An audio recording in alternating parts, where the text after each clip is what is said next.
어 어저께 뉴스를 잠깐 어제 새벽이었죠. 잠깐 봤는데 어제가 아니구나. 오늘 새벽이네. 오늘 새벽에 잠깐 봤는데 놀라운 결과네요. 통합당이 민주당을 앞섰습니다. 지지율 1 위에 올라섰다는 뉴스네요. 통합당 탄핵 이후 지지율 역전. 30-40대 빼고 모두 다 위에 올라왔습니다. 반민주로 호남 퇴보층에서 이반이 심하게 일어났고요.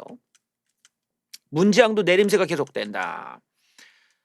미래통합당이 무려 199주일 만에 역전했습니다. 이건 대단한 거야 지금. 박근혜 대통령 탄핵 이후 처음으로 일어난 대사건.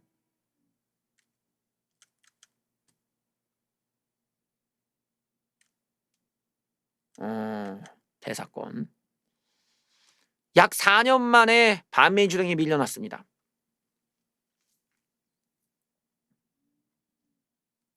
두 당의 지도 격차가 3.1%. 오차 범위 내에서 앞섰다. 이제 5% 이상 벗어나면 이제 확실해지는 거고. 박근혜 대통령 탄핵 국면이 시작된 이후 199주 만의 일.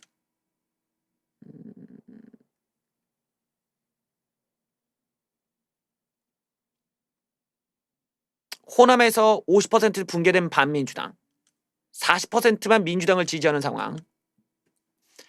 자, 핵심 지지 기반인 광주 전라에서도 50%가 붕괴됐습니다. 무려 11%나 떨어졌어요. 이게 다음 조사에는 좀 올라가겠는데? 예, 이거 너무 많이 떨어져갖고 보완은 되겠다 좀.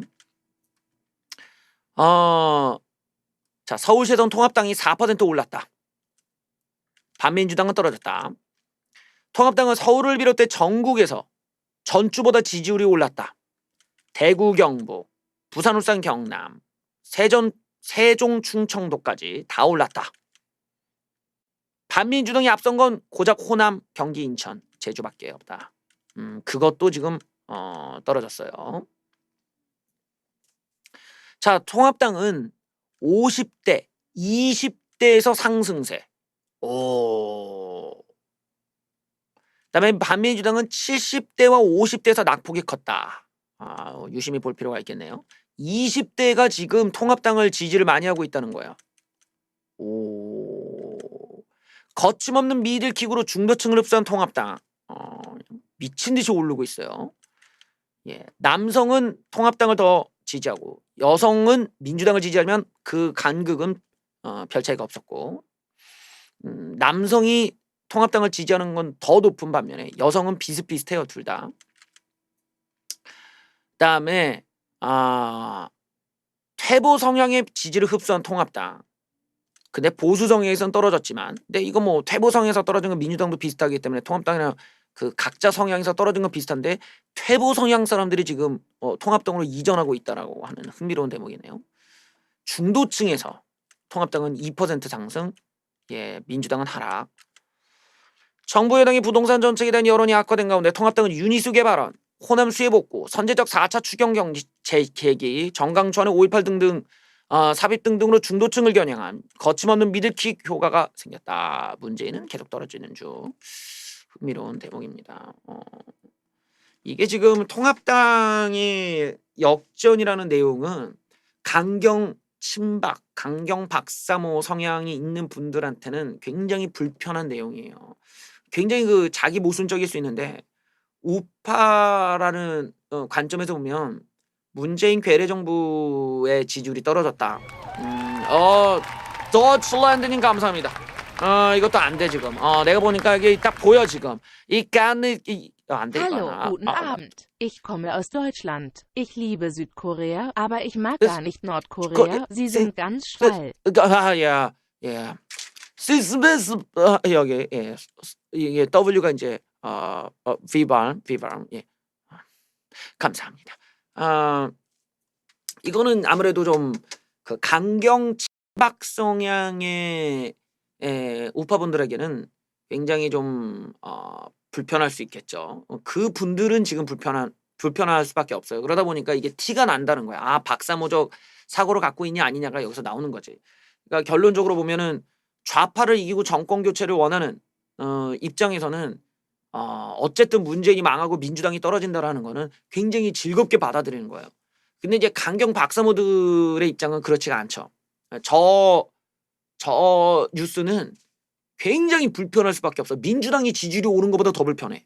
왜냐하면 친박이라고 하는 영향력이 거의 사라지고 오히려 친박이라는 영향력으로부터 떨어지는 것이 정치적으로 환영을 받는 이 구조는 한마디로 말하면 국민들, 민주주의의 어떤 힘, 민주주의의 어떤 탄력, 또 국민들의 동의, 공감을 친박계가 얻지 못하고 있다라는 거를 너무 노골적으로 보여주는 데이터란 말이에요. 그러니까 짜증이 확 날 수밖에 없지. 왜 우리의 목소리를 안 들어주는가? 야, 우리가 뭘 그렇게 잘못했다고 어째서 왜 우리 말을 안 들어주고 통합당처럼 아무것도 안 한 데를 들어주는가? 라면서 나올 수밖에 없어요. 이거는 어떤 의미냐? 이게 어떤 갈라파고스화된 고립되어 있는 그 기분을 느낄 수밖에 없다는 거지. 제가 이제 총선 결과를 데이터로 분석을 해드렸고 그 이전에 이제 우리공화당 지지율 조사 때도 계속 제가 데이터로 분석을 해드렸잖아요. 사실 그런 분석은 나밖에 하질 않더라고 유튜버 중에서는. 내가 생각을 잘못했나라는 생각도 하는 게 유튜버들이 굳이 그렇게 데이터로 분석을 할 필요가 없는 것 같아. 사람들이 원하는 건 그런 팩트가 아니었어. 그냥 듣기 좋은 얘기 해주면 되는 거야. 여러분들 저런 민주당 이중대 통합당 새끼들이 올랐다고 저거 뭐 주기합니까? 우리끼리 갑시다 뭐 이건데 그게 아니야 지금. 예. 우리가 이제 봐야 되는 거는 데이터에서 우리가 좀 미래를 볼 수가 있잖아요. 내가 우리공화당 데이터를 얘기할 때도 우리공화당의 데이터 안에는 지금 문바들이 일부러 우리공화당을 지지하는 척하면서 문재인의 지지를 올리기 위해 우리공화당을 이용하고 있다. 그래서 이 얘네들을 빼고 나면 우리공화당의 실제 지지율이 1%가 안 될 수가 있다. 이런 진단을 제가 먼저 해드렸고, 그리고 실제로 지금 표가 친박신당으로 막 이동하는 게 좀 포착이 된다. 그러니까 우리공화당으로서는 지금 이걸 조심해야 된다. 지금 우리공화당의 표가 안 빠지는 것처럼 보이는 데에는 그 문바이들이 민주당을 찍으면 민주당은 이 포화가 됐기 때문에 더 이상 투표를 할 수가 없단 말이죠. 그러니까 미리미리 소수 정당으로 얘네들이 빠져가지고 문재인을 지지하는 것처럼 해갖고 한마디로 허수를 만들었다라는 거죠. 이런 점을 경계를 해서 냉정하게 데이터를 보고 전략을 짜야 된다. 그래서 반드시 통합이라는 걸 해야 된다. 친박신당이든 기독자유당이랑 다 힘을 합치면 어쨌든 한두 석을 만들 수가 있고 그렇게라도 만들어서 일단은 유지를 하는 게 더 중요하지. 지금 당장 뭐 대표들끼리 감정 싸움하고 이럴 때가 아니다. 만약에 싹 다 이렇게 해갖고 표가 분산돼서 같이 망해버리면 이거는 더 이상은 친박계가 어쩔 수가 없이 그냥 유승민 김무성만 띄워주는 꼴이 된다. 아니면은 아예 통합당으로 들어가서 그냥 거기서 뭡니까 당원들 다 가입시켜갖고 그냥 완전히 좋은 집 밀어주기를 하든지 당내에서 이도저도 아니면 뭐 전략이 없잖아. 그리고선 데이터도 그대로 나오잖아요. 실제로 우리 공화당에서 한 40만 당원들인데 20만 표밖에 안 나왔다고 자기네끼리 또 싸운단 말이야. 왜 어떤 가짜 당원들을 또 골라내자 이런단 말이지. 근데 이게 우리 공화당 당원인데도 우리 공화당을 안 찍었다라는 이야기는 이미 이전부터 기저가 나왔다라는 거예요. 친박신당이 14만 표 나왔어. 나온 지 2주밖에 안 됐는데 그 다음에 기독자유당이 50만 표가 나왔어요. 그러니까 뭡니까? 기독자유당, 친박신당, 우리공화당을 합쳤으면 84만 표라서 3%를 넘을 수 있었다라는 거야. 3%를 넘으면 한 명이라도 나오잖아요. 그렇게 갖고 뭔가 그림을 만들거나 지금이라도 뭔가 어떤 꼭 이렇게 해야 되는 이렇게 다른 목소리를 나올 수가 있었을 텐데 아예 저항력이 없어져 버린 거지. 이거는 너무 큰 실수를 한 거야. 친박계가 너무 큰 실수를 한 거야. 즉 박근혜 대통령을 통해서 하나로 되지 못하고 자기들끼리 싸우고 분열됐다 이거죠. 요 지점은 아주 큰 실수였어요. 내가 그래서 그때 참다 못해서 내가 글까지 쓴 거야. 이거 이대로 가면 안 된다. 그리고 결국 이 모든 부분들은 이 태극기의 상징이었던 조은진 대표가 다 감당하고 그냥 독박수로 가는 거지. 아이고 전화대고 보는데 감사합니다. 또 조심해야겠네. 예. 벌릇이 오늘 기분 참 더럽네요. 방금 5월 18일 40주년 기념 음악회 마치고 오는 길인데 5.18? 직업이라 어쩔 수 없이 참여했는데 네. 공연 내내 분노가 아하. 치밀었고 순국 선열과 호국 영령에 너무 죄송한 마음뿐이었습니다. 오늘 왜 갑자기 8월 13일 날 왜 5.18 40주년을 해요? 안타까운 일이네요. 거기 참여하셔서 힘든 시기를 보내셨겠습니다. 좀 이해는 안 되네요. 8월 13일 날 5.18 40주년이라니 힘내시기 바랍니다. 좌우당간 좌우당간 그때의 그걸 보면 우리가 그 데이터에 의해서 예측을 한다는 게 어렵지는 않구나. 이쪽 세계는 그렇다라는 거죠. 이번에 나오는 이 데이터도 마찬가지인 것 같아요. 어떤 이 데이터가 보여주는 게 어떤 강경 박사모 또는 어떤 친박적 성향에 있는 분들은 여기 그 인터넷 유튜브 쪽에 많이 몰려 있는데 이쪽에 있는 정서적인 그게 있어요. 기반이 있잖아. 그게 미래통합당은 뭐하냐? 왜 이렇게 답답하냐? 왜 나서지 않냐? 여기에다 이제 그 기반이 굉장히 깔려 있는 거야. 왜 가만히 정당 왜 가만히 있고 뭐 아무것도 안 하고 저 지지율은 뭐 민주당 이중되고 저 지지율이 무슨 의미가 있냐? 총선 때 올라야지 뭐 지나고 나서 뭔 의미가 있냐? 뭐 다 그런 쪽이야. 한마디로 평가절하를 한단 말이죠. 아주 기괴한 흥미로운 대목이에요. 이런 것들은 같은 우파 내에서 이런 소식에 대해 그렇게 즐거워하는 문화가 없다라는 우파 유튜버라는 세계는 그런 정서적 차이가 있는 거죠. 결국은 자신들과 분리가 돼 있는 우파에 대한 일종의 이제 간별 의식이 여기 깔려 있는 거고 동시에 선민 의식이 있는 거죠. 저쪽을 지지하는 거는 덜 떨어졌기 때문이다. 우리가 옳다라는 건데 이런 구조가 만들어내는 어떤 소외감은 점점점 커질 수밖에 없어요. 이런 구도는 다시 좀 우리가 좀 생각을 해봐야 돼. 왜냐면은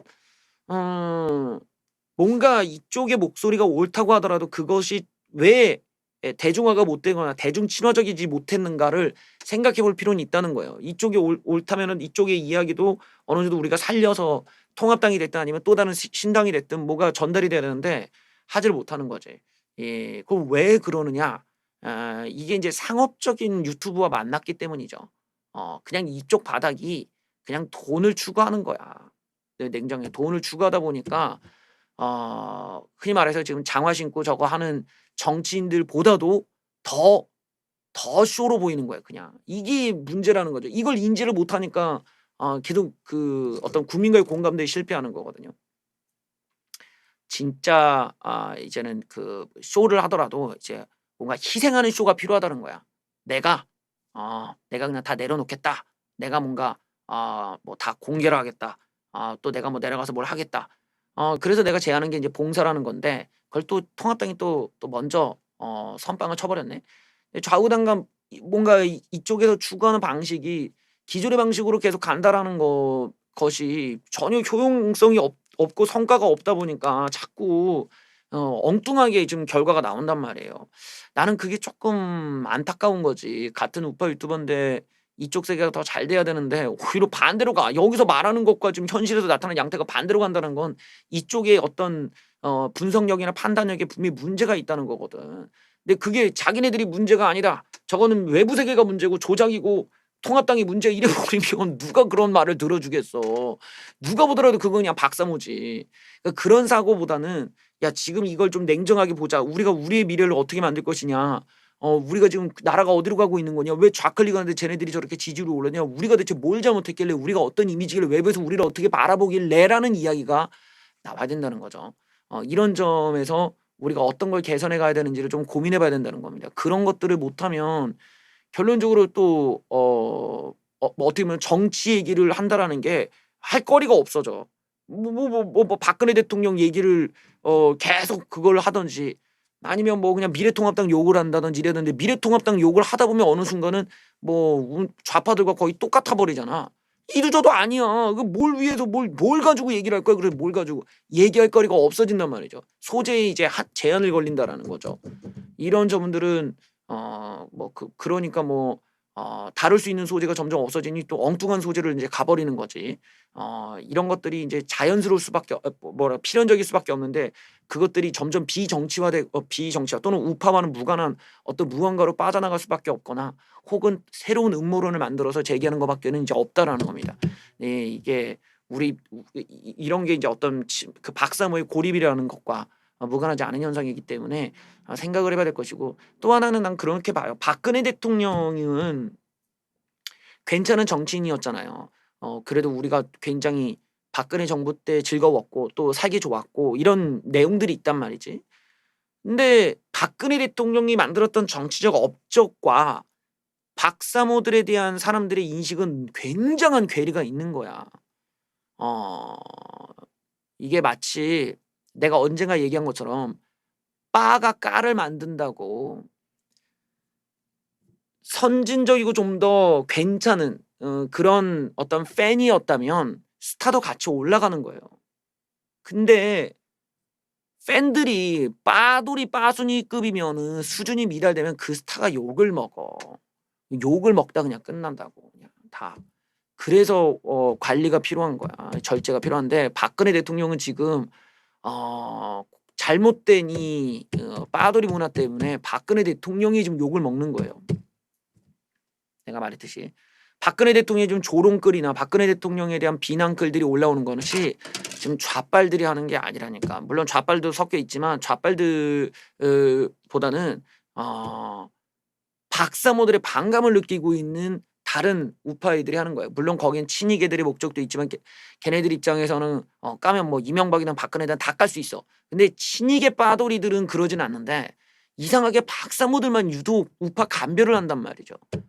여기가 문제가라는 거야. 자꾸만 사상 검증은 그쪽으로 하고 우리를 따르지 않으면 너희들은 다 덜 떨어진 놈들이고 이런 사고가 조금 사람을 멀리 만드는 거지. 그러니까 박근혜 대통령 욕해버리는 거야. 괜히 약 올리려고. 여기에 이제 막 약 올라갖고 막 개거품 무는 게 이제 즐겁다 이거지. 그게 하나의 컨텐츠가 되고 밈이 돼 있다라는 거예요.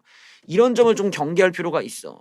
확실히 소통에 문제가 있다라는 게 여기서 드러나고 제가 계속 강조하듯이 이게 지금 박근혜 대통령을 지키겠다고 하는 정당들이나 그런 운동가들의 문제점이라는 거야.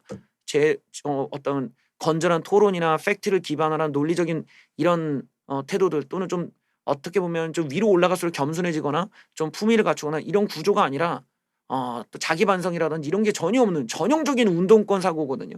이런 부분에서 이탈자가 나오고 그러니까 박근혜 대통령에 대한 이야기는 하지도 않아. 구명 얘기는 없어져. 결국 거기서 싸우고 끝나는 거야. 이런 걸 원한 게 아닌데 이런 건 변질이죠.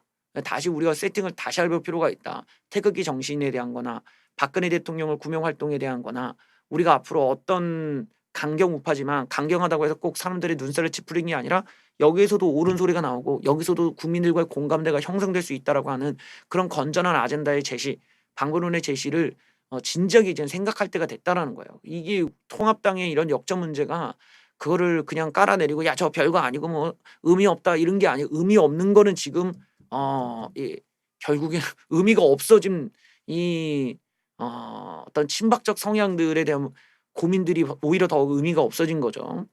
왜냐면은 뭐 알아서 저렇게 나가버리면은 이쪽 세계가 뭐가 돼? 완전히 다 그 채널 다 날아가고 언제 사라질지 모르고 뭐 그런 부분들도 같이 고민해야 된단 말이죠. 언제까지나 여기에 의존할 수만은 없어. 유튜브는 영원한 게 아니란 말이에요.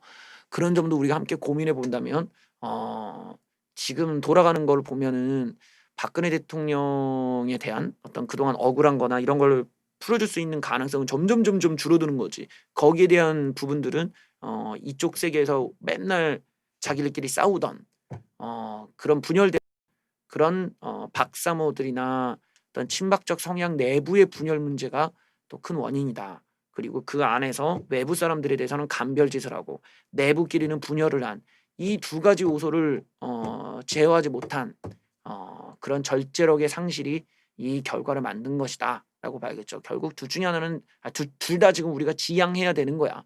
간별짓하지 말고 그리고 내부적으로 분열하지 말고 이게 내부적으로 분열하지 말아야 되는 이 지점이나 어떤 간별을 포기한다라는 게 이게 아주 오랫동안 누적돼 왔던 박사모적 세계관에서는 굉장히 힘들 수 있어요. 사실상 간별짓거리가 제일 재밌거든.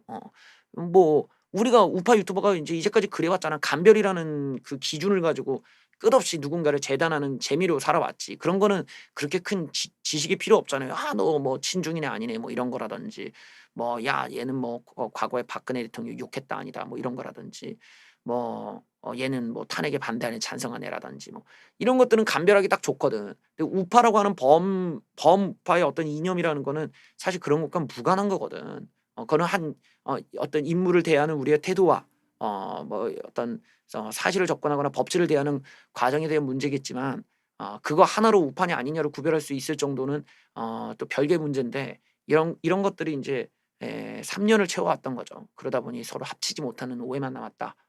결국 여기는 또 밥그릇 싸움이 존재하고 상업적인 유튜브가 만나면서 더욱더 이걸 심화시켰다. 그러니 내부적으로는 분열을 하고 외부적으로는 간별짓을 했다. 그게 소통도 놓치고 공감대도 놓치고 파워도 놓치고 그리고 이제는 외면을 받고 고립되는 이런 결과를 낳았다. 그 안에서 즐거워해도 결국에는 뉴스를 보면 즐겁지 않은 자기 모순의 우파가 될 수밖에 없다. 이런 진단을 할 수가 있는 거겠죠. 통합당이 지금 이런 뉴스 나오면 뭐 당연하죠. 그런 거 일희일비하잖아. 지지율 역전의 표정 관리하는 통합당 묵묵히 할 일을 해야 이거 정말로 으쌰져. 박근혜 대통령 탄핵 이후 처음으로 일어난 역전. 묵묵히라서 알고 국민에게 백하면 되잖아. 일일할 필요 없어. 잠정 직결이잖아. 그냥 이거 중요하게 하잖아. 일일비하지 않는 분위기 표정 관리에 들어갔다. 집안 단속하고 표정 관리에 들어가는데 창당 이래 처음으로 역전. 서울의 경우 민주당이 싹쓸이지만 오히려 지지율은 또 통합당이 앞서버렸습니다. 정부 여당의 독주에 대한 견제 심리, 부동산 정책 실패 등의 불만이 복합적으로 작용했다. 뭐 호남행을 택하는 외연 확장, 또 뭐 박근혜 대통령 탄핵 사과 의지 뭐 이런 것들이 좀 이쪽 세계에서 너무 말도 안 되는 방향이라고 느낄 수 있어요. 근데 이게 뭐냐? 이게 결국에는 결과에 대한 대가인 거야. 총선 결과에 대한 대가인 거야. 치러야 되는 거죠.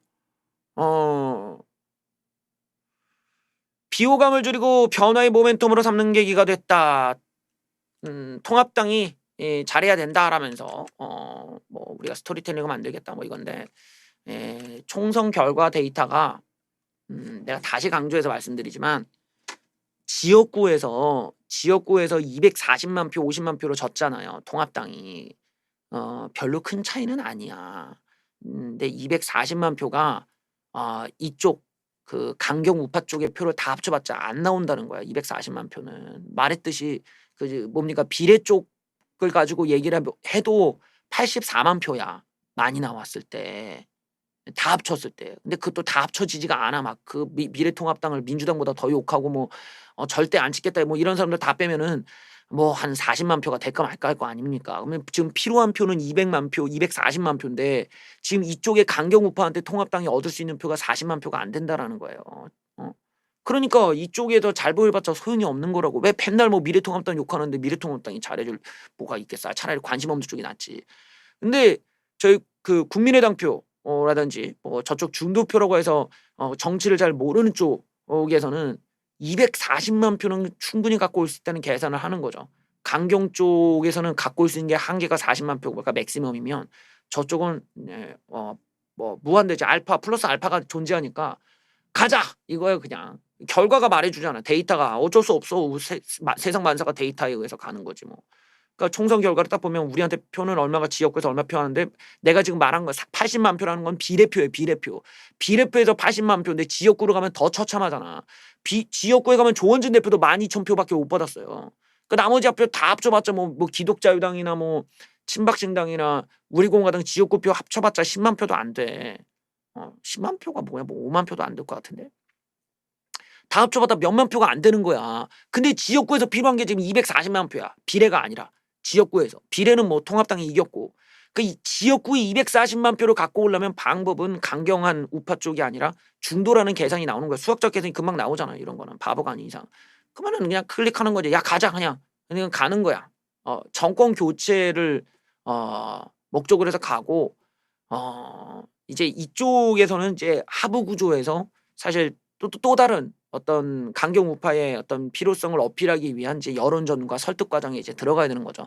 물론 그것이 유튜브라고 하는 매체의 상업성, 즉 이 영상 매체를 가지고 상업적인 목적을 추구해야 되는 이런 구조 자체가 그런 설득 과정에 있어서 아직 우리가 문화적 개발이 잘 안 됐기 때문에 주로 뭐 음모론이라든지 주로 좀 과대 해석이라든지 좀 맥락 과잉이라든지 아니면 이제 뭐 분노의 표출, 이제 집회라고 하는 이런 형식의 고착화돼 있어요 지금. 그러니까 뭐 어떤 창의적인 새로운 변화는 찾기 어려운 거고 매일 그런 거에 이제 끝없는 반복인데 그런 걸로 한 천년만년 하더라도 세상이 바뀔 가능성은 없겠죠. 이런 것들은 왜냐면 매너리즘이 오는 거예요 지금. 사람들이 매너리즘이 오고 점점 시간이 갈수록 사람들은 과거에 있던 일들을 까먹잖아요. 그러니까 박근혜 대통령에 관련된 것도 시간이 가면 갈수록 점점 망각을 하고 매너리즘에 빠지는 지겹다라는 거지. 탄핵 얘기라든지 뭐 친이 친박 싸움이라든지 뭐 다 지겹다라는 거야. 이렇게 돼버리기 전에 잘 어떤 설득할 수 있는 뭔가를 잘 만들어 갖고 사람들과 이렇게 끝없이 소통해 가면서 이미지를 개선시켰어야 되는데 이 과정이 이제 결여됐던 결과물이 고립으로 나타난 거죠. 좀 안타까운 부분인데 계속 보죠. 그러다 보니까 이렇게 극우 선긋기라는 뉴스로 대체가 됩니다. 태극기 친이 친박과 차별을 한다. 결국에는 친이 친박 다 버리는 거예요. 그래서 이제 4대강이고 어떤 뭐 사면이고 간에 통합당이 다 잘라버리는 거죠. 극우 이미지 탈피 노력. 뭐 이쪽이 극우까지는 아닌데 뭐 얘네들이 이제 언론에선 그렇게 표현하니까 당 개혁 작업도 탄력을 받으면서 강경 우파로 상징되던 기존 보수 정당과 다른 이미지 만들기로 나아가고 있다. 자, 그러다 보니까 이게 기존 보수 정당과 결이 다른 개혁에 나선 게 효과를 낸 것으로 해석이 되는데 지난 총선에 반민주당이 통합당을 이긴 것 민주당이 잘해서가 아니라 통합당이 너무 못해서다. 즉 강경투쟁에 대한 반발이 컸다. 그래서 민주당이 이겼다고 할 수 있는 건데 이번에 다 터진 것이다. 그러다 보니까 통합당은 전열을 정비하고 좌파 같은 말을 삼가고 있다. 이게 뭐예요? 이게 내가 말한 거잖아. 하지 마. 하지 말라고. 하지 마. 이게 하지마 전략이거든. 이게 뭐예요? 좌파와 같은 말을 삼가고 있다. 이게 뭐예요? 하지마 전략이야. 가만히 있어 그냥. 가만히 있으면 좌파들의 문제점만 두각이 되기 때문에. 근데 문제는 이게 어려워. 이게 어려워. 이게 여러분들 그 100명이 넘는 국회의원 다 지잘났다고 하는 애들 주둥이를 닫게 만드는 게 어려워. 이게 애들 관리하는 게 어렵단 말이야. 야 제발 쓸데없는 말 하지 마. SNS질 하지 마. 제발 가만히 있어. 좀 가만히 딱 3개월만 가만히 있자. 이것도 안 돼. 애들이 지 맘대로 막 질러대 막 컨트롤이 안 되고 막 여기서 터뜨리고 저기서 막 오늘 막 대표가 나올까 죄송합니다. 또 해야 된단 말이지. 근데 이번에는 그런 게 없었다라는 거예요. 여기서 애들이 다 주둥이 다물고 가만히 있어주면서 좌파의 그 막말들이 그 포커싱이 되면서 다행히 통합당이 시간을 벌었고 표를 벌었다라는 거죠. 뭐 하여튼 뭐 강경 우파 논란들 뭐 이러면서 선긋기 행보가 예정된 수순이었다. 왜? 20대 총선에서 이번에 총선 때 좀 강경 극우 논란을 불러왔던 인사들이 대부분 탈락했기 때문에 이 데이터가 이제 치명타였던 거죠. 친박계가 다 날아가니까 기회가 아예 없지 이제. 그러면서 그렇습니다. 뭐 하여튼 그런데 나도 우파 유튜버지만 뭐 저는 이전에도 뭐 유튜버들끼리 싸울 때도 내가 나서지는 않았잖아요. 그런 거 가지고 막 노래 만들고 뭐 그래서는 안 되겠지. 같은 우파인데. 그리고 뭐 어떤 내가 뭐 통합당이 됐든 우리공화당이 됐든 다들 이제 관조적인 입장에서 바라보다 보니까 다 같이 잘 되는 방법이 있다. 나는 항상 그런 위주로 얘기를 해왔고 데이터에 대한 얘기도 해왔고 했는데 이게 결과가 항상 무서운 거야. 사람들은 결과를 보면 그 결과에 대해서 이제 대가를 치르게 하고 또 반성을 요구하고 그 처절한 반성 뒤에 어떤 변화가 있는지를 기대한단 말이죠. 그게 뭐 일반적인 그런 샤이 보수들 또는 합리적 보수들의 태도인 거고 그렇지 않은 이제 너무 깊숙이 들어가 있는 사람들은 변화를 두려워하죠. 자기네들이 갖고 있는 위치, 기득권을 놓칠까 봐 변화를 두려워하다 보면은 변하지 않는 거야. 그게 이제 고인물이 되고 거기서 사람들이 거부감을 느끼고 하는 거겠죠. 계속 봅시다. 정책 정당을 앞세운 통합당이 어떻게 변신할까요? 기본소득을 명시해 버렸습니다. 완전히 이거는 뭐 우파 유튜버 쪽과는 완전 반대로 가 그냥 기본소득을 명시해 버렸습니다. 그러면서 아주 강하게 드라이브를 하는데 모두에게 열린 기회의 나라, 미래 변화를 선도하는 경제 혁신, 약자와의 동행, 경제 민주화, 일하는 모두가 존중받는 사회, 국민과 함께하는 정치 개혁, 모두를 위한 사법 개혁, 뭐 하면서 뭐 하여튼 좋은 말 다 넣었어. 이게 또 남녀 평등도 들어갔으니까 아마 뭐 약간 그 페미니즘적인 요소도 있고요. 하면서 모두가 열린 기회의 나라 부분에서는 기본소득과 관련된 내용이 들어가고, 예. 또한 조국 같은 불공정 입시 비리를 겨냥한 정책, 부모의 지위와 힘을 이용해 아무런 노력 없이 누리는 특혜를 타파하겠다. 이런 것들, 예, 그다음에 입시 비리 뭐 어쩌고 저쩌고 뭐. 그래서 진보 보수를 떠나 국민과 국가 공동체 발전을 위한 것이라면 서슴지 않고 정강 정책에 넣고자 있다. 후퇴한 일은 없을 것. 그래요. 뭐 하면서 뭐 넣습니다. 예, 그래요. 그래요. 나는 왜 이런 거를 왜 그 택기에 계신 분들은 안 하는지를 모르겠어요. 이런 거 뭐 조은진 대표나 아니면은 뭐 정광훈 목사님이나 뭐 이런 분들이 좀 하시면은 좋을 것 같은데 너무 그 희생이 없어. 그러니까 좀 어떻게 보면 이런 거를 다 뺏겨버렸다는 생각이 또 들어요. 김종인식 중도 잡기를 보시면은 본격적으로 중도화 전략으로 가고 있습니다. 뭐 양성평등, 복지, 환경, 사법개혁 뭐 다 나오는데 기본소득 도입, 경제민주화, 양극화에서는 물론 노동 존중, 환경보호, 양성평등이 전방위적으로 포진되었다. 여기를 보면은 뭐 민정수석실, 인사수석실 폐지하고 기초의회, 광의협 통폐합, 공영방송 임명권, 대통령 임명권 폐지, 보수 진영과 궤를 달리하던 가치들이 대거 포함되었다. 더불어민주당이 우클릭하고 새누리당에서 좌클릭하던 김종인의 성공 전략이 이번에도 재현되고 있다. 그래요. 그래서 중도나 중보 진보층을 끌어들이는 전략을 할 것으로 보인다. 그러다 보니까 전통적인 보수 지지층을 중심으로 불만의 소리도 나오고 있는데 당내 의원들의 반발도 만만치 않다. 정강 정책에서 경제 민주화가 도대체 뭘 말하는지도 모르겠다. 이게 지금 보수 정당이 제시할 만한 방향인지 의문이 든다라면서 좀 내부에서도 좀 갈등 요소가 있어요. 그러다 보니까 김종인과 현역 의원들 사이에 내부 갈등이 또다시 벌어질 수 있다는 우려가 나온다. 4선 연임 금지 조항이 바로 그것이다. 하지만 또 이걸 기대하고 있는 의원들도 있다. 속이 쓰리지만 선거 승리를 위해서 반드시 필요한 중도층 10%를 제가 말했죠. 이게 이제 240만 표를 말하는 거야 지금. 중도층 10%를 잡기 위한 전략이라고 생각해서 자제하고 있다. 전통적 지지층에도 무엇보다 집권을 해야 되지 않겠냐라고 설득하고 있다라는 거예요. 내가 지금 내 분석을 그대로 지금 통합 받아주는 거예요. 난 이거를 좀 총선 끝나자마자 했었던 분석이죠. 10% 240만 표가 어디서 나왔냐? 이번 전체 투표 수가 2,900만 표. 240만 표가 필요하다고 했잖아. 그러니까 10%가 거기서 나온 거야. 거기 10%만 중도층 갖고 오면 그냥 무조건 이기는 거야. 지금 우파 쪽에서는. 무조건 다 싹쓸이다. 우리가 다 가져간다. 딱 10%만 갖고 오자는 거야. 욕심내지 말고. 그것만 하는 거야 지금. 그러다 보니까 계산이 이제 나온 거야. 타겟이 정해졌고 알았다. 우리가 얻어야 될 표가 여기 있고 간다. 그리고 실제로 강경 우파 쪽은 이미 데이터가 나와버린 거죠. 지역구에서 해봤자 10만 표도 안 된다. 아주 보잘것없는 표라는 거지. 이거는 뭐 우리가 신경 쓸 필요도 없다.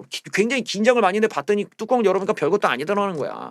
그러니까 한마디로 말하면 친이 친박에 대한 심판원이 다 가동돼 버렸고 이제 날아가 버렸단 말이죠. 그러니까 더 이상 뭘 할 게 없어. 뭐 할 게 없어. 그러면은 뭐야? 야 240만 표를 얻어봐야 되는데 어디냐? 강경도 아니고 우파 내부에도 없어. 더 이상 쥐어짜서 나올 표가 없어. 우파 내에는. 그 뭐야? 는 정치 무지층을 향해 가자 이거야. 그 정치 무지층한테 뭐 어떤 뭐 저런 이야기들 듣기 좋은 이야기들을 먼저 앞에다 깔고 간다 이건데 뭐 이후에 이제 뭐 대표가 누가 되고 뭐 이런 것에 따라도 뭐 이제 여러 가지 뭐 정강리가 뭐 바뀔 수 있는 거니까 이러다 보니까 또 흥미로운 대목이 뭐냐? 우리 쪽, 그러니까 우파 쪽에서 봐는 우파 쪽에도 보는 지금의 통합당의 어떤 현상들은 그 제가 말했던 박사모적 성향과 아닌 상황에서 시각이 완전히 달라요. 근데 재미있게도 가장 돌아버릴 사람들이 있어. 이 상황을 보면서 민주당보다 더 돌아버리는 애들이 있으니 그게 바로 국민의당이라는 뉴스. 통합당이 좌클릭을 하니까 국민의당이 돌아버립니다. 갈 데가 없어 얘네들은. 아예 존재감이 없어졌어요. 사람들이 국민의당을 찾질 않아. 왜? 중도하면 이제 통합당을 생각해버리니까. 지지율도 뚝뚝 반토막이 나버렸으니까. 중도 실용도 통합당과 겹치면서 주요 현안마다 메시지도 비슷하고 안철수의 입지가 줄어들어서 존재감이 없어졌습니다. 철수 형 그냥 들어와. 그냥 그러지 말고 들어오세요. 그냥 들어와서 그냥 거기 그냥 그 미래통합당 그 분홍색 해갖고 그냥 있어. 거기서 뭐 자기 뭐하고. 국민의당이 당 정체성 고민에 빠졌다. 미래통합당이 중도 호남 표심까지 끌어안으면서 국민의당의 지지율은 전혀 오르지 못하고 존재감도 없어졌다. 결국 국민의당의 지지율 누수로 오히려 얘네들이 빠져서 지금 통합당으로 다가버리고 있는 거예요. 자, 국민의당의 지지율 누수가 뚜렷하게 나타나고 있다. 본회의 불참, 장외투쟁 등 강경투쟁 일변도였던 과거 국회의원들이 통합당이 오히려 얌전하게 참여형 원내투쟁을 벌인 것도 실용을 중시해온 국민의당으로서는 악재로 작용했다. 국민의당이 이미지를 만들 수가 없어. 국민의당 고꾸라집니다. 게다가 내놓는 현안마다 둘이 비슷하다 보니까 국민의당으로서는 갈 데가 없습니다. 또한 안철수가 적극적으로 나서면서 오히려 중도 정당이 아니라 강경하게 보이는 것도 마이너스 요인이 됐습니다. 상황이 이렇다 보니 야권 통합 대선 후보로 안철수가 나서는 상황을 통합당에서는 망설임도 보인다. 최근 발표한 정강정책을 정치공학으로 접근한 건 아니지만 안철수의 정치적 입지는 줄어들 가능성이 있다고 병민이 형이 분석을 했다네요. 어쨌든 뭐 철수 형은 걔 그 라도 여자애 누구지 걔? 그 라도 여자에게 권은이였나? 걔 누구지? 권은이? 라도랑 들어와 그냥 밖에서 고생하지 말고 어쩔 거야 자기가 뭐 지금 여기서 통합당 끊고 갑니다. 주호영 박근혜 대통령 사명 요구 계획 없다. 그리고 잘라버리고 갔어요. 이제는 아예 어떻게 보면은 이 친박계의 눈치 자체를 안 보는 거야. 통합당이 그냥 까고 가는 거야 그냥. 미래통합당 지도부가 보진영 일가에서 제기되는 박근혜 대통령 사면론에 대해 요구할 생각이 없다고 밝혔습니다. 더 이상 과거에 얽매여서는 정권 교체를 위한 외연 확대가 불가능하다고 인식한 것으로 보인다. 그래요. 김종인 위원장은 박근혜 대통령 특별사면은 대통령 고유 권한 문재인 거니까 누가 이러쿵저러쿵 할 필요가 없다. 국민 통합 차원에서 사면이 필요하다고 하는데 국민 대통합이라는 관점도 문재양이 어떻게 생각하느냐에 따라 달렸다. 그러니까 당 차원에서 사면을 요구할 뜻이 없다는 것이다. 친박계인 같은 당 박대출 의원과 또 무소속 윤상현 의원이 사면을 요구한 것에 대해서 개인 의견이지 당과는 상의하지 않았다. 그러니까 과거에 주호영도 사면을 얘기한 적이 있는데 좀 완전히 바뀌었어요. 결국에는 이게 이제 박근혜 대통령을 또다시 보수의 어떤 아이콘으로 내밀어서는 재보선을 이길 수 없다라고 봤기 때문이다라는 거예요.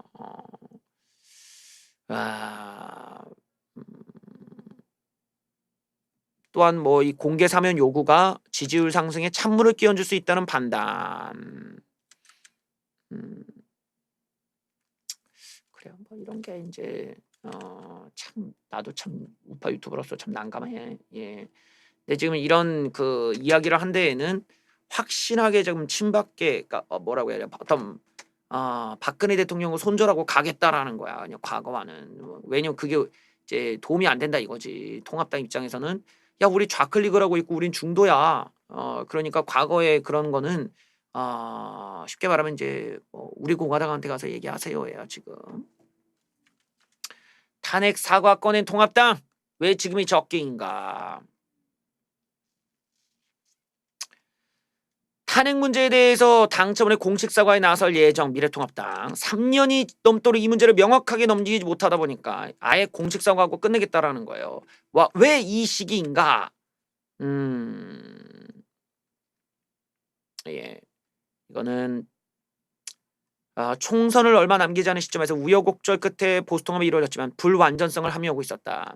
결국 탄핵에 대한 입장을 밝히는 것부터가 어렵사리 그 통합을 와해시킬 수 있었던 위험성이 있었기 때문에 그때는 이러지도 저러지도 못했는데 이번에는 매듭을 짓기 적기다. 또 여론도 미통당에게 우호적으로 변하고 있기 때문에 아싸리 이 기회에 탄핵 문제를 확실히 매듭 짓고 가겠다라는 거예요. 이게 제가 다시 말하지만 태극기, 그러니까 친박적 성향의 태극기 영역이 지역구의 표가 너무 없었다라는 거야.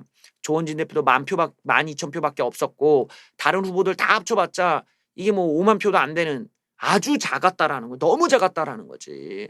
어차피 뭐 비례 쪽으로는 뭐 나머지는 뭐 볼 것도 없고 어차피 뭐 3%도 안 되면은 뭐 존재감이 없는 거. 그래서 합쳐서 했는데 합치지도 못하고 자기네끼리 맨날 싸운다 이거야. 밖에 나가니까. 그러니까 통합당으로서는 얘네들 전혀 우리가 겁먹을 것도 없었네 이러고 그냥 다 잘라버리는 거죠. 거기서 아예 그러면 박근혜 대통령이나 뭐 이명박 대통령이든 다 자르자. 그냥 쓱 자르고 가자. 이런 컨셉으로 지금 정했다라는 거예요. 그게 차라리 아싸리 우리가 과거에 얽매이거나 뭐 어떤 좌파들의 공격을 피할 수 있겠다라는 거죠. 자 그러다 보니까 정책 위주로 대여 투쟁을 한 것이 국민적 호평이 맞물려서 지지율이 올랐다. 과거에 대해 확실하게 반성하고 넘어가는 겸손한 자세를 통해 사과의 효과를 배가시키기 위해 최적의 타이밍이라는 계산. 자 정치 성향을 중도라고 느끼는 사람들의 숫자가 늘어나면서 통합당의 지지율이 올라간다. 탄핵 사과 카드를 김종인이 잘했다고 본다. 선거에서 이기려면 중도층을 통합당이 가져와야 되기 때문에 신율. 자 최근 통합당의 지지율 상승은 중도 성향 지지층들이 문재양의 대안으로 통합당을 고려하고 있다는 의미이기도 하다. 과거의 그 사과보다 지금의 사과가 좀 더 큰 차이가 있을 것. 그러다 보니까 이것이 오히려 통합당이 또 다른 호재로 작용할 수 있을 거라는 기대를 좀 하는 거예요. 뭐 하여튼 뭐 그래요. 이거 머리 아프다. 예, 여기서 이제 중건이까지 한마디 하는데 예, 진중권 극우를 못 버리면 말짱 도루묵되는 통합당이다. 그래서 또 한마디 했습니다. 단호히 극우와 해라. 이러면서 뭐 이명박 박근혜 두 전직 대통령 구속에 대해 사과하는 건 평가할 만하다면서 최근에 다시 친이 친박들이 슬그머니 목소리를 높이는데 박근혜 사면을 친박이 4대강은 친이가 이건 뭐 제가 했던 중건이 내 방송 보니 내가 했던 평가를 그대로 갖다 베꼈네. 뭐 이러면서 뭐 그 부정선거 의혹을 제기하는 사람들 다 퇴행적이다 하면서 통합당은 이들과 선을 그어라. 뭐 보수도 분할을 해라. 보수도 이제 노선이 이제 갈린다 이거죠. 그래서 보수 진영도 노선을 나눌 필요가 있다.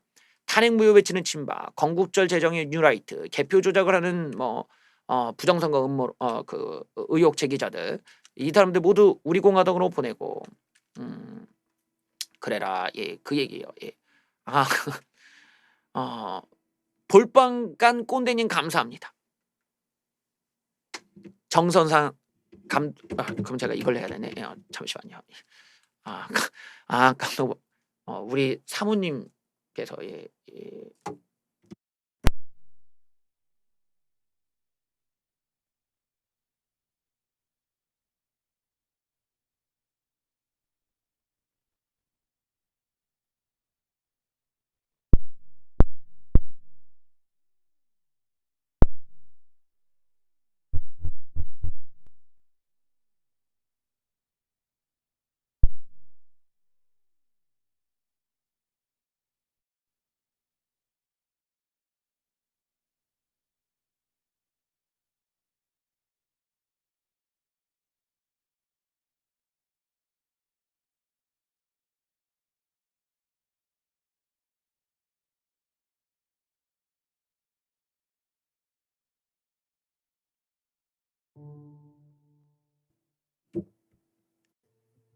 정선산 감독 와이프입니다. 항상 응원합니다. 천재 비비님. 예, 우리 정선상 감독님의 또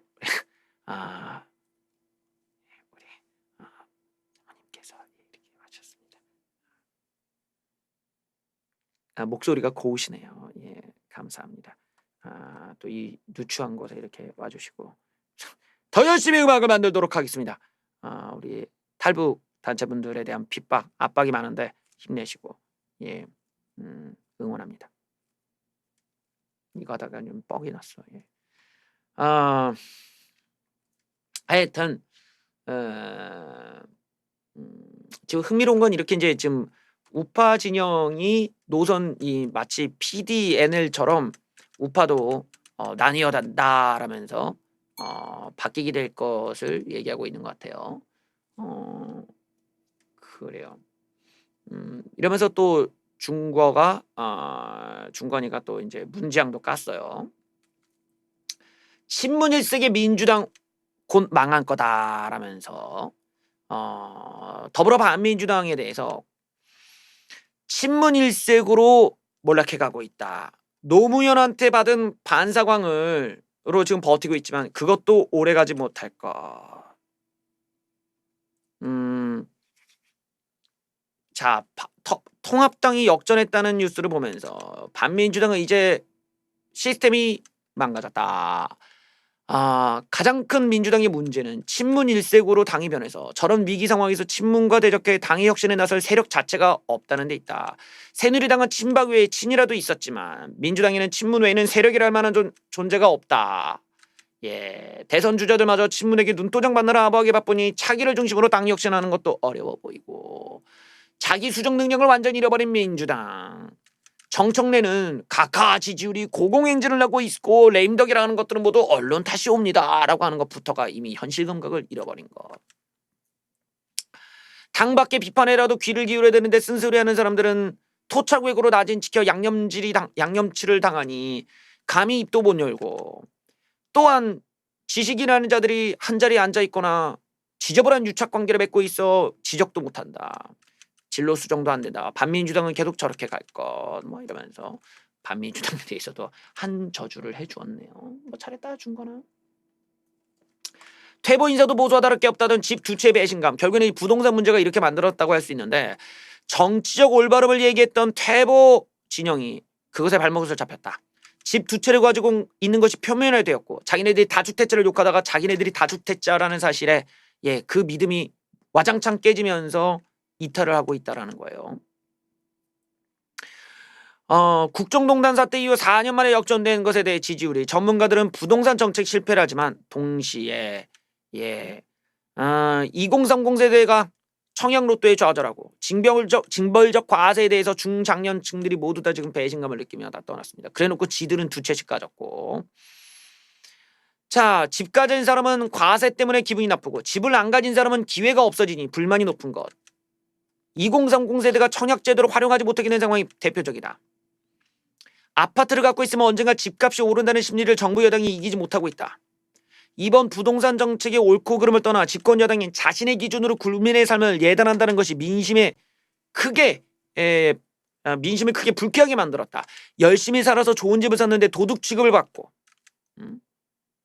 이건 아주 건드리면 안 되는 거였죠. 또 가장 큰 게 부동산 정책이네. 먹고 사는 문제 아닌가. 3년간 집값이 계속 오르는데 내놓은 정책마저 세금으로 올리고 효과는 없었다. 정부의 무능이자 정책 실패.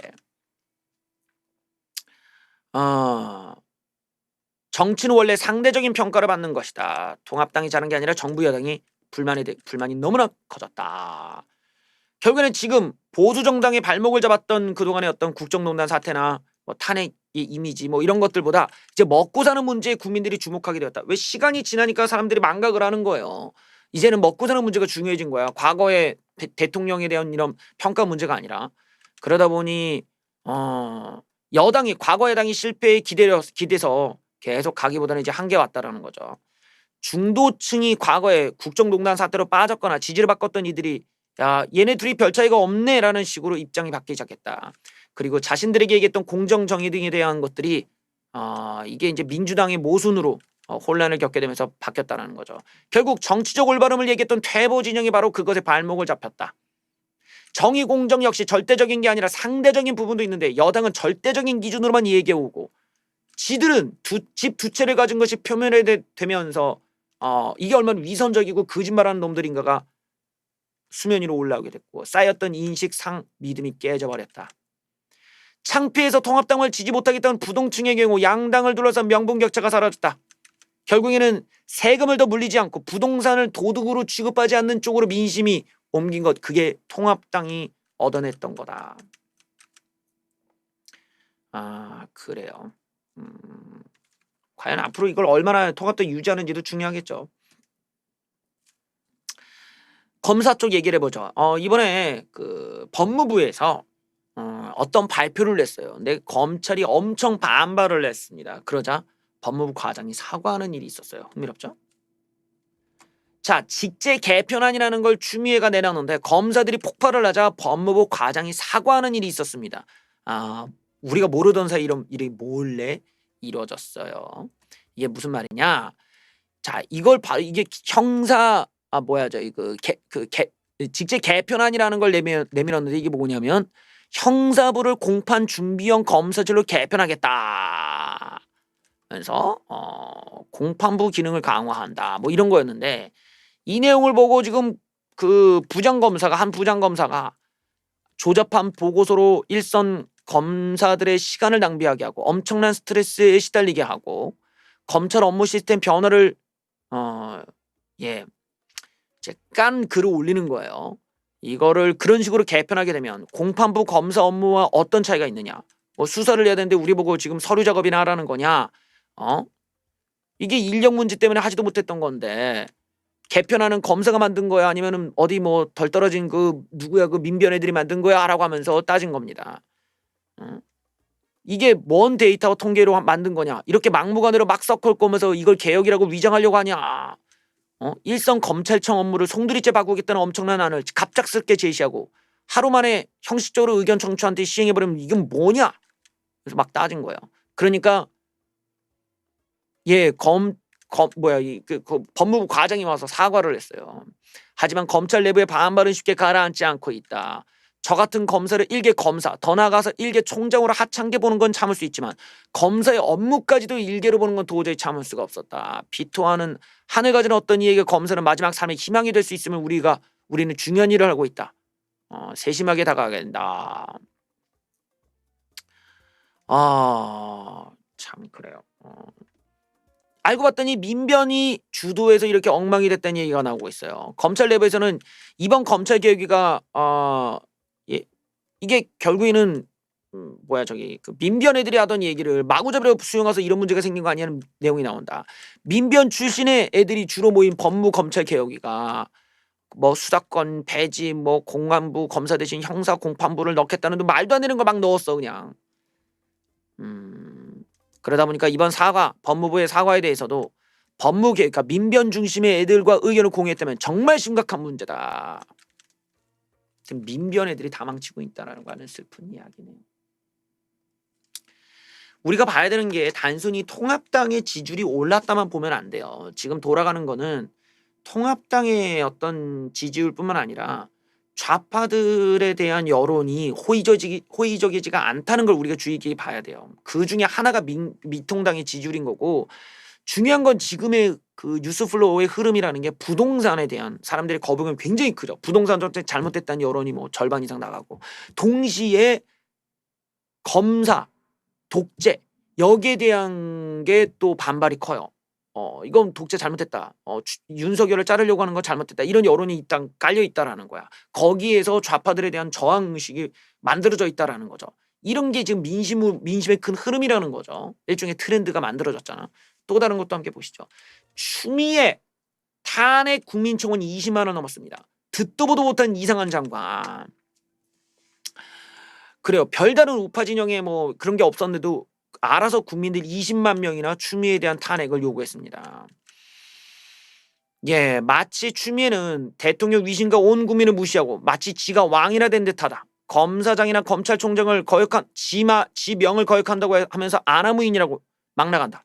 이런 막무가내 법무장관은 듣도 보도 못했다. 이번 기회에 탄핵을 청원한다. 그래서 지금 보면은 여론이 그동안의 어떤 좌파들을 옹호해주고 지들끼리 쉴드 치는 문화가 아니라 굉장히 저항하고 좀 반감을 갖고 이런 여론이 함께 여기 기저에 깔려 있다는 것도 우리가 볼 줄 알아야겠죠. 독특한 구구절절 옳은 말 칼럼을 한번 보겠습니다. 대통령의 퇴임 안전보장을 위해 나라를 틀을 허무는 괴뢰 정권. 검찰들을 모두 애완견으로 만들었다고 하는 일침을 가하는 칼럼입니다. 멀쩡한 조직을 망가뜨리는 방법은 간단하다. 감이 안 되는 수준 낮은 사람들을 중용하면 된다. 추미애가 오고 나서 정말 능력 좋던 검찰 지부를 모두 지방으로 내쫓았다. 자기들을 향한 권력 수사를 깔아앉아 뭉갠 검사들을 일제히 승진시켰다.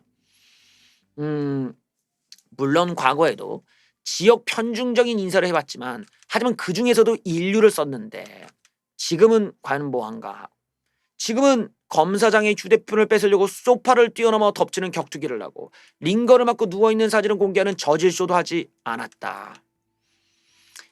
윤석열은 이제 손발이 다 잘려나간 식물 총장 신세가 되었다. 추미애는 윤석열의 오른팔 한동훈을 어떻게든 제압하려고 하는 무리수도 서슴지 않았다. 망가진 건 검찰만이 아니었다.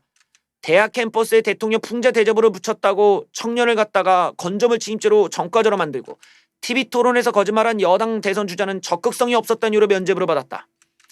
특종 욕심에 정권을 겨냥한 취재 뛰어든 6년차 기자에겐 구속영장이 발부됐다. 우정찬 기자에겐가요? 믿기 어려운 일들이 벌어지고 있다. 법이 썩어간다는 과는 사법부, 법과 거리가 먼 법원, 이제 대한문국 같은 법률 용어집까지 나왔다. 그래요. 대법원장이 수사에 적극 협조하겠다면서 대통령한테 꾸벅대는 모습. 정권의 신여라 불릴만 하다. 그래요. 김경수 수사는 여전히 이 재판이 제자리를 맴본다. 2심 재판장은 자리를 옮겼고 우리법 연구회 출신 주심이 잔류한 가운데 새로운 재판장은 처음부터 다시 재판을 하겠다고 한다. 자, 물러나는 대통령의 가장 든든한 방패는 권력 재창출이다. 이낙연, 이재명이 문제인 사람은 아니지만 조국 카드가 없어지면서 남는 건 김경수 지사뿐이었는데 결국 그를 무죄 선고로 가기 위해서 시간을 버는 거 아니냐는 소문이 파다하다. 전직 대통령 2명을 감옥을 보내는 게 정권 초반에 문재양 정권의 과제 1호였다. 이제는 그 문재양을 무사히 사저로 돌아가게 하는 것이 두 번째 목적이다.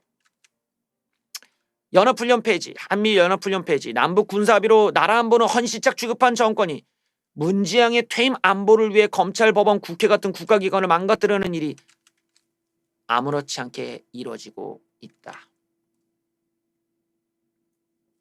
즐거운 뉴스 보시죠. 조국 심지어 본인이 직접 위조했다라고 하는 내용의 공소장이 나왔습니다. 검찰에서 조국이 직접 위조했다라고 지금 넣은 거예요. 자, 여기를 그 정경심 사건을 맡은 재판부가 조국이 한인섭 등의 동의 없이 직접 인턴서 확인서를 위조했다는 취지의 검찰 공소장 변경을 받아들였다. 검찰은 조국 장관을 기소를 대비해 증거관계를 정리하는 취지의 변경. 재판부가 받아줬어요. 자, 정경심의 공판이 진행됐는데 여기서 놀라운 내용이 있습니다. 이게 뭐냐? 조국이 한인섭의 동의도 받지 않고 직접 지가 위조했다는 내용이 들어갔다. 공소장에. 정경심 공소장에 정 교수가 허위 내용이 기재된 센터장 명의의 인턴십 확인서를 조 씨에게 건네줬다고 적혀있다. 결국 조국이 같이 공범자가 된 거죠. 조국에 대해 수사 중인 상태라 실제 조국 위주의 공소사실을 작성했고 조국을 기소하면서 공소장의 역할을 적시해 정 교수 사건에도 이에 맞춰 증거관계를 정리해 특정하는 취지라. 그러니까 아다리를 맞춰서 이제 소송하기 위해서다라는 거죠. 한인섭 몰래 인턴 확인서를 발행한 것 자체를 몰랐다고 의견서를 밝혔는데 조국이 하지만 재판부는 조국이 발행했는지를 정경심이 향후 검찰이 입증하게 될 것이다 라면서 일단은 변경을 받아줬다라는 거예요. 조국은 이건 내가 안 했다라고 했지만 지금 일단은 재판부에서 받아줬기 때문에 꽤나 증거가 있을 수도 있다라는 거죠. 조국이 조국이 이제 빠돌이를 보세요. 조국의 혐의에 대해 사실이 아니다라고 했던 지지자들이 이제 한국 사회의 잘못이다라면서 뭐 한국 사회가 우리 사회의 계층 및 사회적 지위 세습 문제와 관련해 의미 있는 논점을 제공할 수도 있었다. 그걸 뭐 다 제끼고 조국 탐험하고 있다. 뭐 이런 얘기인데 재판을 통해 도저히 부인할 수 없는 사실들이 드러나니 사회 탓으로 입장을 선회한 거 아니겠는가. 조국이 과거 자신과 같은 의혹을 받았던 수많은 정치인을 비난해왔던 것은 어떻게 설명할지 모르겠다. 조로남불의 최후는 정말 즐겁구려. 제가 아까도 얘기했듯이 지금은 통합당에 대한 지지 여론이 올라갔다만 우리가 볼 게 아니라 좌파들에 대한 거부 여론이 높아졌다라는 것도 함께 봐야 된다라는 거예요. 이게 굉장히 그 어떤 민심을 파악할 때도 좋겠죠. 서울대 부끄러운 동문회 1위 조국, 2위 유시민.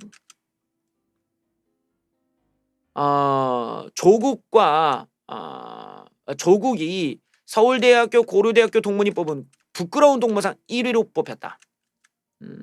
아주 부정적 여론이 얼마나 큰지를 보여주는 대목이죠. 또 유시민 역시 2위였다. 이해찬 3위, 오거돈 4위, 이낙연 5위. 안철수도 있었지만 대체적으로 지금 다 좌파 애들이 압도적으로 상위에 올라와 있다라는 거죠. 그러니까 여론이 굉장히 많이 바뀌었다라는 거지. 이제 좌파들의 어떤 이중성, 좌파들의 어떤 역겨운 모순들 이런 것들을 머리 좋은 애들은 이제 파악하고 떠나기 시작하는 거죠. 여기 한 방 더 여러분들 조만간 병원에 가시기가 어려울 수도 있습니다. 동네 병원까지 집단 휴진, 문재양 정권의 잘못된 의료 정책에 저항하는 그런 의료인들의 반발이 있습니다. 의료계 집단 휴진 D-1. 어제날까지 의료기관 21%가 휴진 신고를 냈다. 집단 휴진 시 외래 대기 시간이 길어지다 국민들 보고 이해를 부탁하는 복지부. 대한의사협회가 집단 휴진을 예고하고 동네 의원을 비롯한 의료기관 20%가 휴진하겠다는 입장을 신고했다. 그래요. 그래서 일단은 이게 지금 보면은 의과대학 정원 확대를 하고 공공의대를 설립하고 한약 첩약 급여화를 하고 비대면 진료를 육성 방안에 대해서 4대학 의료 정책으로 규정하고 정책 철회를 요구하며 집단 휴진을 예고하고 있다. 동네 병원들이 상당수의 동네 병원이 문을 닫을 것이다. 그래요. 여기서 보면은 지금 또 그러다 보니까 뭘 하냐면 이 뭡니까 이 진료 개시 명령을 발동할 예정이다. 복지부가 진료 개시 명령은 무조건 받아야 되는 거야. 그래서 이거를 거부하면 뭐 업무 정지 15일, 3년 이하의 징역까지 처한다는데 최대집 회장은 단 한 곳이라도 업무 정지 처분을 내린다면 13만 회원들의 의사면허증을 모아 청와대 앞에서 불태우겠다. 예, 그래서 지금 또 이 의사분들도 지금 맞짱 뜨겠다. 예, 지금 이겁니다. 지금 제가 그 우파 유튜버 분들이나 우파 진영에 대해서 이렇게 얘기를 많이 하고 있는 것이 이게 위기 상황이니까 그런 거예요. 뭐 위기가 아니면 뭐 지들끼리 치고받든 말든 뭐 알 바는 아니지. 뭐 내 할 바가 아닌데 우파 유튜버 진영이 지금 지금 굉장히 좀 위험해요. 왜냐면 뭐 지만원 박사님 날라갔지, 뭐 유튜버들 하나씩 날라가지, 뭐 거의 뭐 일주일에 하나씩 날아가는 꼴이야. 지금 숫자로 보면 계속 날아가고 있단 말이지. 그러니까 뭐만 하면 꼬투리 잡혀서 날아가고, 뭐만 하면 꼬투리 잡혀서 날아가는 이 마당에 우리가 5.18에 대한 의혹을 제기했다는 것만으로도 채널이 날아갔는데 그거를 구명을 하질 못하고 있어요. 말로는 막 무슨 만리장성을 쌓지, 세상 바꾸고 뭐 탄핵을 규명하고 좋아. 근데 실제로 지금 나타나고 있는 강경파들의 양태를 보면 당장 지만원 박사님의 채널도 못 살린다라는 거야. 왜? 우리는 한 번도 합쳐본 적이 없으니까. 맨날 싸우는 건 잘하는데 힘을 합칠 줄은 모르는 거야. 왜? 일종의 선민의식과 간별사, 이 간별 의식 때문에 그런 거라고. 남을 자꾸 간별하려고 하는, 네가 뭔데 네가 심사위원이야 뭐야, 네가 뭔데 남들보다 위에 있어 그 평가질이야, 왜 간별질이야. 그걸 내려놔야 돼요. 내가 너랑 똑같은 동등한 위치지, 우린 계급장태고 우린 여기 똑같은 위치구나, 그런 생각을 가져야 되는데 이 생각을 못 갖는 거죠. 전형적인 꼰대 의식을 갖고 있는데 이러다 보니까 맨날 싸움질 하는 거지. 내가 너보다 더 위에 있고 내가 너보다 더 잘났고 막 이런 거야. 계속 그 서로 간에 비교하고 싸우고 이러니까 힘을 못 합쳐요. 그러니 우리 안에서 야 이거는 우리가 유튜버한테 따질 만한다, 이건 좀 아니지 않니 해야 되는데도 얘기를 못해. 정작 우리 안에 유튜버한테도 그 채널도 못 살리는데 뭘 나라를 살리고 뭐 박근혜 대통령 어떻게 구합니까? 이거는 그만큼 힘이 없다는 거예요. 아주 초라하게 그지없는, 아주 초라하게 그지없어. 내가 왜 이 얘기를 하는지 함께 보시죠. 모 게임이 있었어요. 이 게임에서 게임 유저가 유튜브 방송에 올린 거야. 그 게임의 세팅 중에는 여기 보면은 이 vote for woman이 나오죠. 이게 이제 그 나름대로 이제 페미니스트가 연설을 한 거야. 여자들 어떤 여자들에 대한 이야기를 하면서 뭐 투표권에 대해서 어쩌고 저쩌고 하면서 얘기를 한 거야.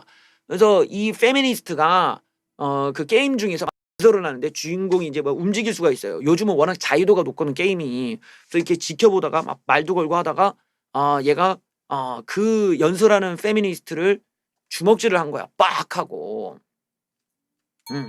이렇게 이제 때리는 장면이 나왔어. 그게 유튜브에 올라온 거예요. 그리고 나서 이 채널이 삭제가 됐어.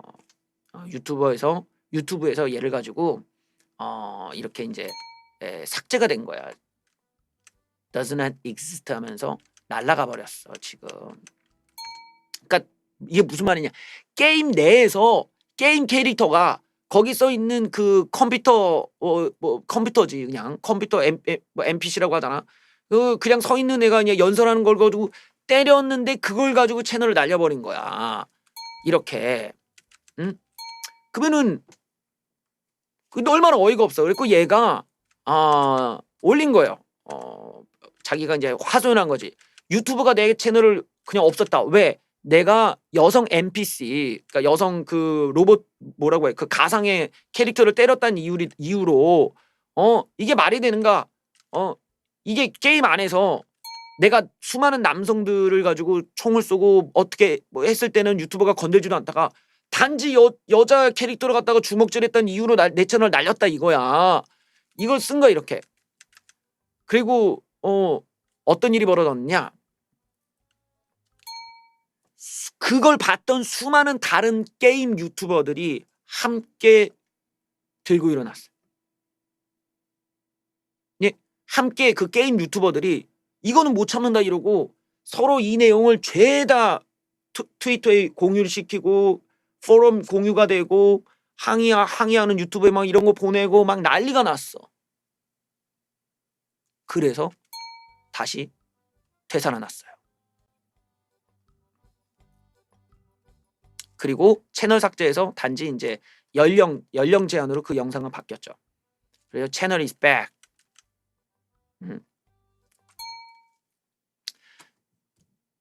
제가 얘기하고자 하는 게 어떤 건지 아시겠죠? 게임 영상 그 게임 애들도 거기서 응집이 돼서 모두 힘을 합치니까 유튜버가 미안해 얘들아, 알았어, 그럼 좀 미안해, 그럼 내가 그러면 성인들만 볼 수 있는 정도로 우리가 타협하자 이러고 유튜브도 자기의 실수를 인정한다라는 거야. 근데 우리는 그런 게 못 된다는 거지. 쟤네들은 그냥 게임하는 애들인 거야. 게임하는 애들도 기본적으로는 힘을 합칠 때는 합칠 줄 안다는 거야. 힘을 합치고 강경한다는 게 딴 게 아니잖아. 투쟁이라는 게 다른 게 아니라니까. 단순히 쟤네들이 한 게 길바닥에 나와서 뭘 한 게 아니에요. 그냥 인터넷에서 글을 공개하고 이건 문제가 있다고 항의하는 거야. 다 같이 힘을 합쳐서. 모두가 힘을 합쳐서. 인터넷 공간에서 텍스트로써. 길거리에 나온 게 아니라고. 보여준 게 뭐냐? 힘을 합쳐서 모두가 우리가 다 같이 이걸 문제의식을 느끼고 있어. 유튜브 이건 유튜브 너희가 너무한 거야. 유튜브 이거라는 거야. 단순히 한 게 없어. 그런 투쟁만으로 채널을 살렸어. 그런데 우파 유튜버는 그렇게 센 척을 하면서 우리의 동지가 이런 식으로 채널이 날아갔을 때 힘을 합치는 게 아니야. 서로 좋아해. 이런 천박한 의식으로 이런 유치찬란한 돈통 싸움은 언제까지 할 겁니까? 지만원 박사님도 살리고 다른 유튜버들도 우리가 힘 모아서 살려줘야죠. 응? 힘을 모아야 된다고. 그런데 안 된다는 거. 이런 걸 보면 우리가 부끄러워할 줄 알아야 돼. 게임하는 애들보다도 못해. 말로는 무슨 뭐 방구석에서 뭐 일비하는 니들보다 낫다. 방구석에서 가만히 있는 니들보다 낫다. 그래놓고서는 유튜브 채널도 못 살리죠. 하지만 쟤네들은 살렸다라는 겁니다. 적어도 우리가 이런 지점은 남들이 망한다고 해서 우리가 좋을 게 아니라 언젠가 부메랑해서 우리한테 돌아온다니까. 다 같이. 그래서 우리가 힘을 합쳐서 이런 것도 우리가 좀 사람들과 공감도 형성하고 우리 안에서도 유튜브 이거 너무하지 않냐 이러고 얘기도 해주고 그래야 돼. 그러면서 유튜브가 미안해 이건 좀 너무했구나 이래야 되는데 이건 좀 너무 우리가 지금 방향이 잘못됐고 방법이 잘못됐고 뭔가 내부적으로 우리가 왜 이런 분열의 씨앗을 만든 이런 감별 의식, 선민 의식, 어떤 심사위원병 이런 것들을 내려놔야 돼. 이런 것이 기반이 돼 있으니 서로 정말 목소리를 같이 내야 될 때 내질 못하고 동지 의식은 없고 말은 그냥 뭐 세게 말하지만 실질적인 힘은 없는 아주 초라하게 그지없는 상황이 된 거죠. 바꿔가야 됩니다.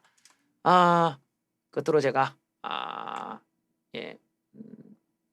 한때 우리를 웃겼던 문지양이 망한 만평 하나 보시고 가시겠습니다. 난 요걸 보면서 너무 많이 웃었어.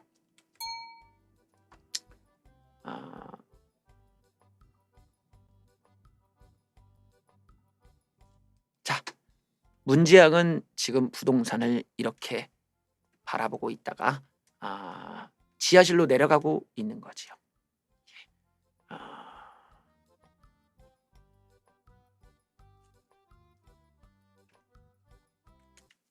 뉴스 마치겠습니다. 봐주셔서 감사합니다.